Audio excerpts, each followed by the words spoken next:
Ma chère ambassadrice, je suis content de te retrouver. J'espère que tu as passé une bonne journée. C'est le week-end qui va commencer. Eh bien, je te souhaite un bon week-end. Essayer de te reposer, peut-être faire des choses que tu n'as pas eu le temps de faire dans la semaine. Essayer de te régénérer, profiter pour embrayer sur une nouvelle semaine. La vidéo d'aujourd'hui va porter sur la réalité, la façon dont tout un chacun perçoit la réalité. Alors pourquoi j'ai choisi un tel thème? Parce qu'on est amené énormément à se faire juger par rapport à la façon dont on voit les choses, l'intérêt qu'on y met dans les événements, et surtout parce que quelqu'un va voir les choses d'une certaine façon, une autre d'une autre façon, on aura un point de vue différent, et surtout notre conscience ne sera pas touchée de la même façon, et on n'aura pas la même vision, on ne se rejoindra pas forcément sur comment les choses devraient ou pas se faire. Voilà pour quelle raison j'aborde ce thème. Mais au-delà de ce qui se passe dans notre environnement, c'est surtout comment nous, on voit notre propre réalité et pourquoi on décide de faire de telle ou telle façon et pour quelle raison. On est critiqué, jugé, raillé, remis en question, moqué, condamné. Voilà. Et c'est ça qui est terrible. Parce que le but de cette vidéo, c'est de montrer que deux personnes ne peuvent pas avoir la même vision sur une situation. Tout simplement parce que nous ne sommes pas faits avec la même sensibilité, le même caractère, la même éducation, avec le même intérêt pour les choses. Et le pire, c'est qu'on n'est même pas obligé souvent de se comparer. Deux personnes différentes, on prend simplement deux enfants de la même fratrie, même si elles ont eu la même éducation, même si elles sont plus ou moins de la même génération, elles ne percevront pas les choses de la même façon par rapport à une situation. Et surtout, si on leur demandait qu'est-ce que tu as compris, qu'est-ce que tu as vu, comment tu vois les choses, elles ne s'attarderaient pas sur les mêmes choses que son frère ou sa sœur. Et surtout, elles n'agiraient pas forcément de la même façon. Tout ça pour dire à quel point on est complètement différents les uns des autres. Et pourtant, on peut très bien avoir eu la même culture, la même éducation religieuse, la même époque, les mêmes influences, le même environnement, etc., etc., etc. Et pourtant, on voit les choses de deux façons différentes. Tout simplement parce que on est différents et on est fait d'émotions qui nous habitent et ces émotions font toute la différence. Notre intelligence émotionnelle nous pousse à ne pas voir les choses de la même manière, s'attarder sur les mêmes détails et être poussé à faire les choses. On est complètement différents. Voilà, ce que je voulais surtout dire, c'est que si jamais tu décides de discuter avec un de tes camarades, collègues de travail, camarades de classe, voire même peut-être un membre de ta famille, le fait même de dire « mais tu te rends compte ce qui se passe actuellement? Regarde ce qui se passe dans le monde, dans tel pays, regarde ce qui se passe en ce moment dans tel autre. » Et c'est inacceptable, on ne peut pas laisser ça.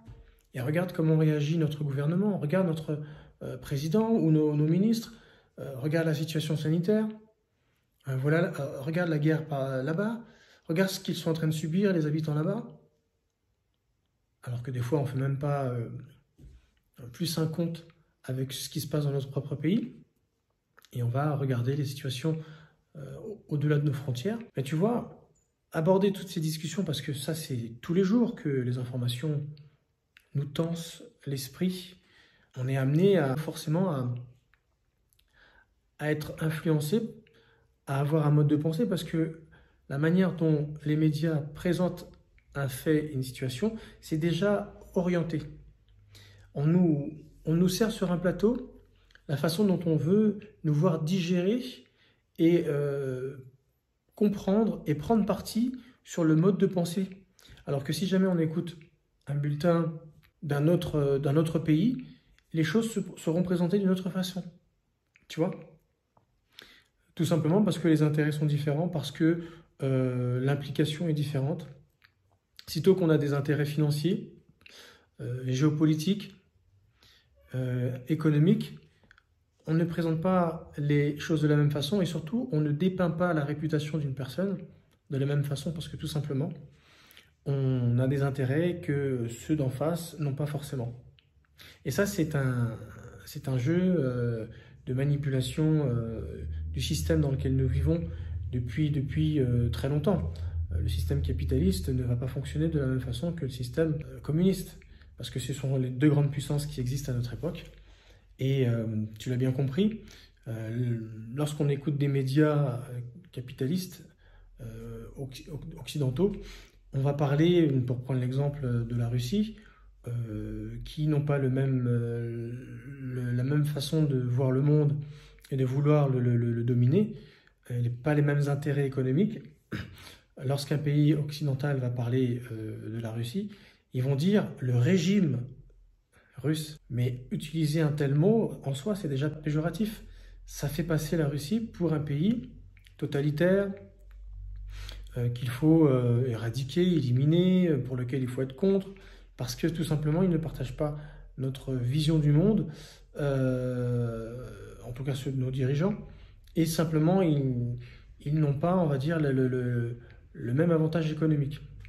C'est vrai que les pays occidentaux vivent énormément en soudoyant beaucoup de pays, c'est ça le capitalisme, piller les richesses d'un pays, mettre en place les dirigeants de ces pays-là de manière à toujours les soudoyer en leur graissant la patte, mais de manière à ce qu'ils ne fassent jamais progresser leur pays, parce que du coup, c'est les pays occidentaux qui les pillent, qui pillent leur sol, qui pillent leurs richesses, et du coup, ces pays sont en fait les gardes-manger des pays riches occidentaux. Mais sans ces pays d'Afrique, essentiellement, eh bien, les pays d'Europe ne seraient pas ce qu'elles sont.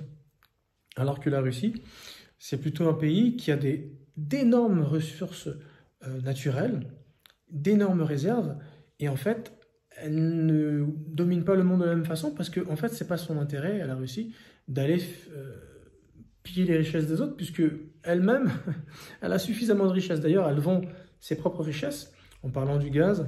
Ces richesses sont tellement énormes qu'elle est tranquille pendant des dizaines et des dizaines d'années.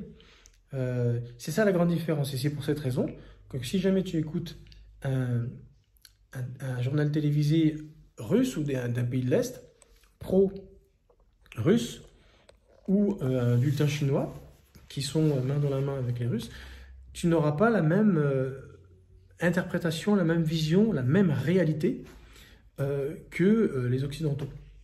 Donc tu vois à quel point la façon dont on peut voir les choses, c'est complètement orienté en fonction de nos propres intérêts et en fonction de nos ressentis et de ce qui pourrait nous toucher intérieurement. Donc là, tu vois, je t'ai pris un exemple politique, économique, pour te montrer que ça existe à toutes les échelles. Pas simplement à l'échelle personnelle, à l'échelle, on va dire, humaine. Ça existe également dans le monde économique, politique, de devoir interpréter les choses pour en soutirer un point de vue qui va nous avantager. Ce qui fait que quand on présente les choses, tu as vu ce qui se passe, déjà c'est une façon de inviter l'autre à voir les choses à ma manière. T'imagines, mais ça ne devrait pas se faire, mais n'importe quoi, tu as vu les propos de tel dirigeant, tu vois. C'est déjà une façon d'orienter les choses de manière à ce que les personnes voient les choses à notre façon pour du coup les amener dans notre camp et faire en sorte que ben voilà, on est des partisans parce qu'on a bien compris que le nombre, l'union fait la force. Mais qu'en est-il lorsque on veut faire les choses en fonction de sa propre réalité. On va essayer de, cette fois-ci, voir les choses un petit peu plus à une échelle personnelle. La culture est un conditionnement. La religion est un conditionnement. L'éducation est un conditionnement. Les époques, les régions du monde, l'influence culturelle est un conditionnement. Et ça, on a beau vouloir lutter contre. Si on vient d'une région du monde, si on a plus les yeux bridés ou les yeux beaucoup plus ronds, si on a le teint de la peau beaucoup plus foncé, on sera tous, quoi qu'il arrive, influencés par rapport à nos origines qui font que voilà, le monde est perçu de cette façon et surtout la souffrance que ces peuples auront pu vivre. L'histoire des uns des autres, des peuplades, est directement en lien à la façon dont un individu aura tendance à voir une situation par rapport à sa souffrance passée. Et c'est à cela que je vais arriver pour te faire comprendre qu'en réalité, la réalité d'une personne existe en fonction de son ressenti, mais également par rapport à ses souffrances. Et surtout par rapport à ses souffrances. Parce que une chose qui est sûre, c'est qu'une personne ne pourra pas voir le monde, le percevoir de la même façon, si cette personne a été violée, incestée, pédophilée de 5 à 12 ans par exemple, comparé à une autre personne qui de 5 à 12 ans eh bien, a été joué au football et est rentré dans un centre de formation et que voilà, il est devenu un jeune footballeur, il en a fait sa carrière et puis qu'il a gagné des milliers et des milliers d'euros et qu'il a bien gagné sa vie. Comment on peut prendre ces deux individus de la même génération, de la même époque, leur présenter un fait de société, un événement qui les concerne parce que c'est leur époque, et leur demander ce qu'ils en pensent et qu'ils puissent nous dire ce qu'ils ressentent et comment eux ils voient les choses. Ils ne peuvent pas voir les choses de la même façon. Il y en a un, il va passer son temps à se battre toute sa vie à essayer de se reconstruire, et l'autre, qui n'a pas eu de souci particulier, si ce n'est que de prouver qu'il était bon dans le sport en question, de montrer sa valeur et gagner sa vie et d'être la star du petit écran à chaque fois qu'il va sur le stade, si tant est qu'il est une superstar sportive. Tu vois, on peut pas demander. C'est pour cette raison qu'en réalité, vouloir faire les choses dépend de sa conscience. Une autre personne de notre génération, parce qu'elle n'est pas touchée, elle n'est pas sensible de la même façon, pourrait mal percevoir la façon dont on fait les choses. Je te donne un exemple. Par exemple, tu décides de te marier, de te remarier à 60, 70 ans. Parce que toute ta vie durant, tu as peut-être enchaîné les déceptions amoureuses à 20 ans, à 40, à 50. Et comme on est dans le thème souvent dans mes vidéos avec la perversion narcissique, tu as passé ta vie à souffrir de relations toxiques. Et tu es resté sur ta faim, tu t'es dit, mais quand est-ce que je vais rencontrer l'âme sœur? Et à 60 ans, 70 ans, alors que peut-être que tu y croyais encore, mais tu te disais, bon, vu l'âge que j'ai, j'attends plus maintenant un miracle, mais si ça se doit se faire, pourquoi pas, je l'accepterai. Ça t'arrive. Tu ouvres les bras à cette occasion, et ça fonctionne. Et il y en a certains qui vont te dire, oui, c'est n'importe quoi, se marier à cet âge-là, il pourrait être arrière-arrière-grand-père, arrière-arrière-grand-mère. Commence à te juger parce que voilà, tu décides de te remarier et de refaire des folies de ton corps, d'avoir des nouvelles ailes qui te poussent et de vouloir profiter de la vie comme un petit jeune, insouciant. Et alors, y a-t-il un âge pour tomber amoureux ? Pour tomber amoureuse? Y a-t-il un âge pour profiter de la vie? Et si peut-être que les 3/4 de la vie de cet individu, ça a été que souffrance, ça n'a été que écueil, ça n'a été que essayer de s'équilibrer, essayer de régler des problèmes pour essayer d'avancer dans sa vie, pour ne pas s'ouvrir les veines à chaque fois qu'il vit quelque chose de difficile. Pourquoi on ne devrait pas le laisser tout simplement faire sa vie et profiter peut-être du peu de temps qui va lui rester, parce que c'est peut-être maintenant qu'il va pouvoir jouir d'une vie heureuse. Pour quelle raison on se permettrait de donner un avis, de juger, de condamner, parce que nous, on voit les choses différemment, parce que on aurait tendance à lui dire c'était avant qu'il fallait le faire. Oui, mais avant, il ne pouvait pas. Elle ne pouvait pas. Parce que, voilà, ça n'a pas marché, il s'est passé ci, il s'est passé ça. Tu n'es pas à sa place. Ne juge pas. On n'est pas dans la vie des gens. On ne sait pas ce qu'ils ont souffert, ce qu'ils ont ressenti. À quel point ça a pu les détruire. Et maintenant qu'ils ont un petit rayon de soleil qui s'offre à eux, on devrait les condamner, on devrait les juger en disant ouais, mais non, c'est n'importe quoi. Ou peut-être l'exemple de se marier avec quelqu'un qui a un écart d'âge de 10, 15, 20, 25 ans, voire plus. Alors c'est sûr, ça peut choquer. Il y en a, il est tout fripé, c'est une personne arrivée à un certain âge et l'autre est encore tout jeune. Est-ce qu'il y a une règle, il y a une loi quelque part? C'est même pas dit que dans les religions, il y ait quelque chose qui interdit cela.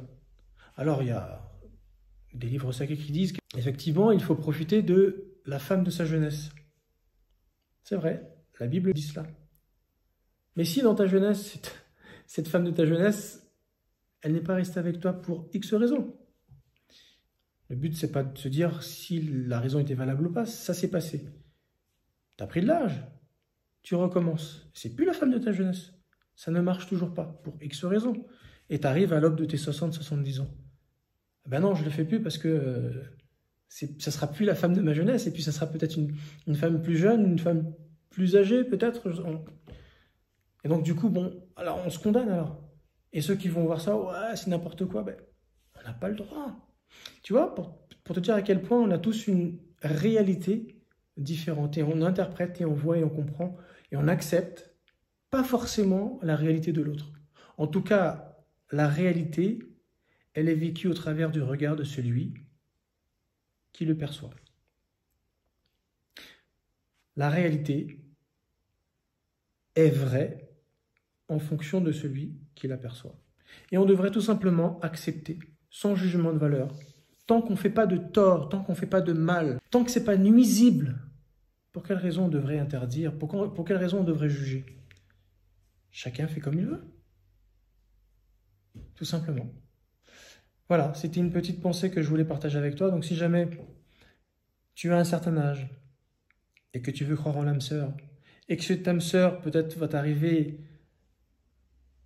sur les derniers jours de ta vie, et s'il faut y croire, vas-y. Et si il s'avère que c'est peut-être une personne qui est plus jeune que toi, qui pourrait peut-être même à la limite être ton enfant, parce qu'il y a peut-être 18, 20, plus qui vous séparent. Et si physiquement vous vous accordez toujours, et que ça ne vous dérange pas, où est le problème? Pour quelle raison on devrait être contre? Ceux qui jugent, ceux qui disent qu'il devrait y avoir une règle, les choses telles qu'elles devraient se faire, ils devraient plutôt regarder leur réalité et s'arranger à vérifier si leur façon de vivre ne dérange pas d'autres personnes. Parce qu'à ce compte-là, on aura toujours un truc à redire. Et on n'en finit plus. Voilà. Merci de m'avoir suivi. Si tu partages une idée différente, n'hésite pas à me faire partager dans un commentaire. Ça me ferait plaisir de discuter de cela avec toi. En tout cas, tu vois, la réalité, elle existe véritablement en fonction de nos ressentis et de nos souffrances passées. Donc la réalité, elle existe en fonction du regard de celui qui le perçoit, tout simplement. Merci beaucoup de m'avoir suivi. Je te souhaite une très très bonne soirée, un très bon week-end et à la prochaine vidéo. Ciao.